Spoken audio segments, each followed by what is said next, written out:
트럼프는 전쟁을 싫어한다고 했던 얘기를 철회해야 될 것 뉴욕타임스의 첫 번째 트윗이었어요. 당신 전쟁 끝낸다고 했었잖아. 역대 폭군과 독재자들에 대해서 역사적으로 정립된 철칙 같은 게 있어요. 이 자들이 하기 싫어하는 일은 없다. 못하는 일이 없다라는 거죠. 이런 자들은 어떤 도덕률, 법규범, 그리고 사상, 이념 어디에도 구애되질 않아요. 적어도 부시는 네. 선전포고라도 했거든요. 의회 승인은 받았습니다. 이라크 들어가. 윤석열이 무슨 뭐 무속에 빠져 있으면서 하나님을 외치는 거나 트럼프가 나를 제어할 수 있는 것은 내 도덕률 뿐이다라고 얘기하는 거나 아무것에도 구애되지 않는다. 이 절대 권력의 표현이거든요. 이 자들은 반드시 저지르게 되는 것이 참화를 빚어요. 참사를 일으키고. 인간이 아주 놀랍거나 무서운 것을 보면 눈이 커져요. 그 인간의 좀 의식이 감내할 수 있는 한계예요. 그 한계를 넘었으면 눈이 오히려 감겨요. 그럼 눈을 질끈 감게 되는 거 그런 상황. 그건 목불이 인간의 참상이라고 하는 게 그런 것인데 초등학교 학생 165명이 죽었는데도 조금도 미안한 기색을 보이질 않아요. 그러니까 이게 이제 인간성의 파탄이 이런 절대 권력이 파탄을 드러내는 것이고 무엇이든 한다 그래서 트럼프나 혹은 이런 이제 독재자들이 어떤 일은 하지 않을 것이다라고 하는 예상 자체가 무의미하다는 게 첫 번째고요. 이런 자들은 자기 권력을 반드시 사유물로 만들어요. 이란 여자 초등학교가 폭격을 맞아서 165명이 죽은 바로 그날 멜라니아가 유엔 안보리 상임이사의 의장석에 앉아서 뭐라고 그랬냐면 우리는 전 세계의 어린이들과 함께합니다라고 얘기했어요. 정말 너무 끔찍해서 견딜 수가 없었어요. 이태원 참사 희생자들을 위패도 영정도 없이 아무것도 없는 존재인 것처럼 만들어서 보내놓고는 이태원 골목에 쭈그리고 앉는 장면을 연출했던 김건희 같은 그런 모습을 보면서 트럼프가 김건희나 멜라니아나 트럼프나 윤석열이나 똑같은 짓을 하고 있다. 이 권력은 이제 내 거다, 우리 가족 거다라고 하는 걸 선언했다라는 그런 생각이 들더라고요. 이런 전쟁을 일으키는 것도 또는 어떤 짓을 하는 윤석열이 내란을 일으킨 것도 이게 어떤 공적인 또는 공동체적인 국가적인 동기가 아니라 사적인 동기에 오는 거예요. 자기의 어떤 욕망을 위해서 자기는 앱스타인 파일의 관심을 호도하기 위해서든 병택인 크게는 뭐 이걸 통해서 권력을 강화하기 위해서든 이런 방식으로 나타나는데 기본적으로 이 어떤 것에도 구애되지 않는 권력 법, 규범, 도덕, 질서. 그동안에 미국이 패권을 유지해 왔던 것은 단지 힘으로만 유지한 건 아니잖아요. 우리가 소프트 파워라고 부르는 일종의 정당성에 관한 이제 동의를 기반으로 했단 말이에요. 전 세계의 이른바 형식상 공화국에서는 링컨의 연설문을 모든 인류가 외우고 살았어요. 근데 트럼프는 이제 그걸 완전히 무시해버린 거죠. 스스로의 도덕성을 파탄시키고 미국이 가졌던 리더십의 정당성 자체를 파탄시켰어요. 이제 모든 제국이 그렇거든요. 모든 제국이 제국 황제 또는 이제 제국의 지배자죠. 그들의 도덕적 파탄으로 해서 안에서부터 무너지기 시작해요. 이 제국이 해체되는 수순에 확실히 들어섰다. 제국의 지배 체제가 해체될 것이고 전 세계가 더 이상 미국의 리더십에 동의하지 않게 될 것인데 문제는 이런 해치기가 엄청난 세계사적 혼란을 동반하거든요. 사실 이게 간단하지 않아요. 미국의 리더십이 해체된다. 이제 세계가 다른 단계로 잡아든다라고 이렇게 그냥 희망적으로 볼 수 있는 상황은 아니고 엄청난 혼란을 수반하고 이제 이런 세계 체제 변동의 혼란은 가장 약한 고리에서 폭발이 일어나요. 제가 볼 때는 그게 한국이거든요. 한반도거든요. 그래서 굉장히 조심해야 된다. 굉장히 주의해야 되고 정말 이럴 때 우리나라 대통령이 윤석열이 아닌 게 그나마 얼마나 다행인가. 뭐 이런 생각이 도덕적 해체 말씀하셨는데 예전에도 전쟁에는 항상 오폭이 있었거든요. 그럼요. 그러면 미국이 그걸 굉장히 곤란해했어요. 그렇죠. 맞습니다. 미안해요. 그래서 뭔가 어떻게든 해명하고 변명하고 하느라고 기자회견하고 막 끌려 나오고 누구 처벌받는다고 하고 그런 과정이 꼭 있었거든요. 근데 말이 없어요. 네. 이제 160명이 죽었는데 전 세계 열심히 보도됐는데 미국이 했는데 그냥 가만히 있어요. 그러니까 미국 방송을 보면 하루하루가 끔찍해요. 미국 방송이 아니라 미국의 그 국방부 장관 텍사스. 그냥 동해상에서 작은 함정 하나 그냥 겹치면 맞아요. 자랑하잖아요. 네.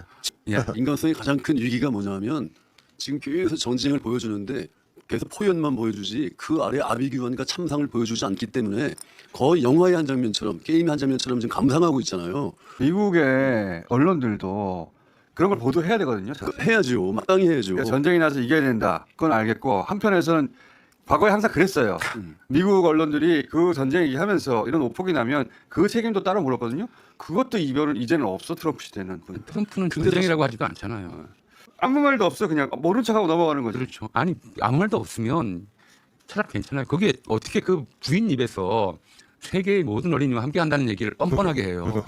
지금의 국제 질서, 미국이 지금 다 깨고 있는 국제 질서가 사실 2차 세계대전 이후에 합의된 국제 질서입니다. 그렇죠. 유엔을 중심으로 한. 자기들이 세운 거예요? 네, 맞아요. 합의해서. 근데 그걸 트럼프가 지금 다 깼죠. 완전히 파괴했습니다. 어찌 보면 미국은 이제 고전적인 제국주의 시절로 완전히 돌아갔다. 함대를 보내서 원주민 학살하고 아프리카 가서 노예 잡아다가 19세기 말. 예, 네. 그때로 돌아갔습니다. 사실 미국이 하는 짓은.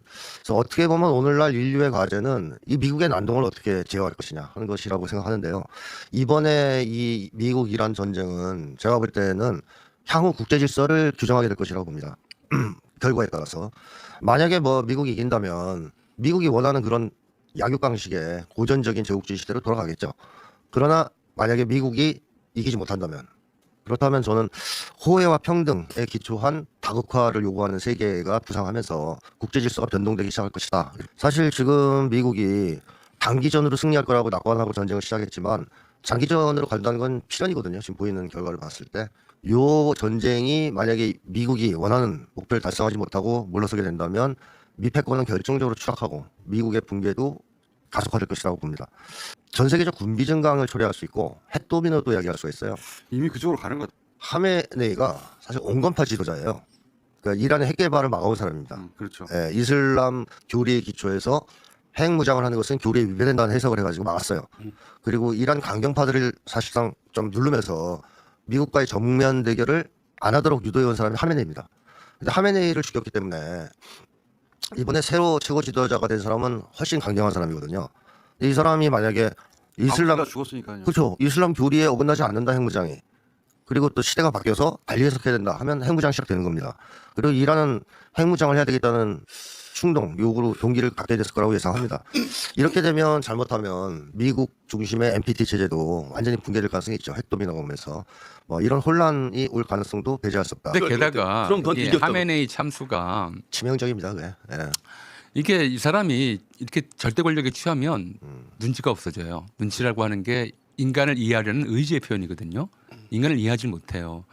저 사람은 하메네이는 죽어서 독재자로 이름이 남아야 되었어야 할 사람을 순교자가 순교자로 그렇지. 만들어 버렸어요. 저렇게 순교자로 만들므로써 이란 내에서도 이제는 뭐 다른 얘기를 할 수가 없게 돼 버린 거예요.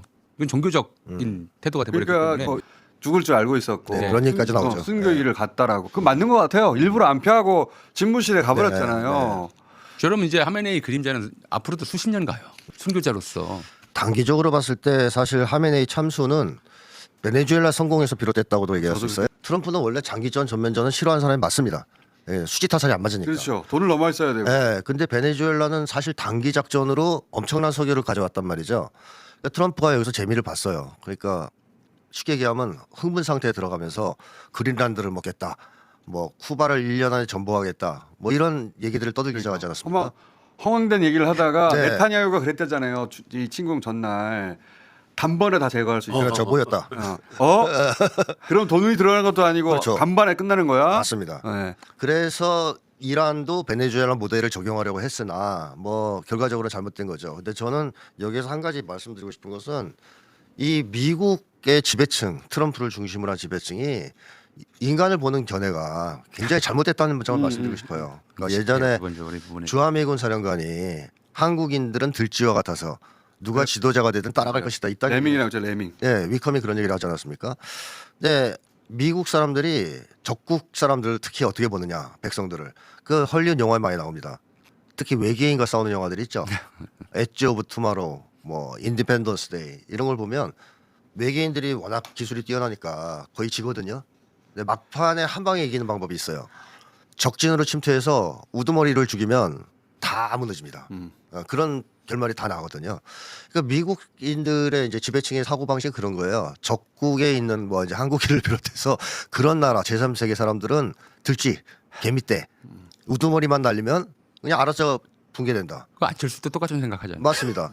그런 발상을 가지고 참수를 한 건데. 일본도 그런 상황이 가. 네. 근데 문제는 아까도 말씀드렸지만 하메네이가 시아파의 종교적 지도자입니다. 최고 지도자. 그러니까 교황이에요. 네, 카톨릭식으로 하면 교황이에요, 교황. 교황을 지금 암살한 거거든요.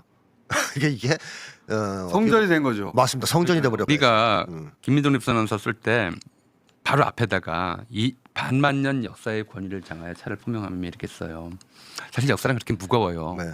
2천만 민중의 성충을 합하고 반만년 역사가 바로 나온단 말이에요. 그러니까 페르시아처럼 2,500년, 3,000년 역사를 가진 나라를 너무 가볍게 본 거예요. 맞습니다. 자기들은 그 역사에 대한 무게를 모르고 그 역사가 만들어놓은 공동체성의 이 힘을 몰라요. 네. 그러니까 마치 무슨 쥐떼처럼 우두머리만 제거하면 다들 항복하겠지. 전해에서 우두머리 제거하고 야 이란인들이여 일어나서 권력을 장악하라 이렇게 선동만 하면 정권이 무너지겠지라고 생각을 하는 거예요. 정말 네. 국무회의 때 장면을 보면 다들 구토가 나올 정도라고 해요. 그 북한의 우상화보다 더 심하다네. 앞에 뭐 위대하시고 영명하시며 뭐 이런 식으로 나오는데요. 트럼프한테. 그러면 정말 해벌쯤 해가지고 너무너무 행복해한다네. 인간이 좀 타락하면 점점 짐승을 동물을 닮아가요. 북한도 미국하고 협상해야 되나 이제 그런 어려워- 생각을 할 것 같아요. 안 하려고 그러겠죠. 왜냐면 대화하다가 안 되면은 때리는 거 아니야?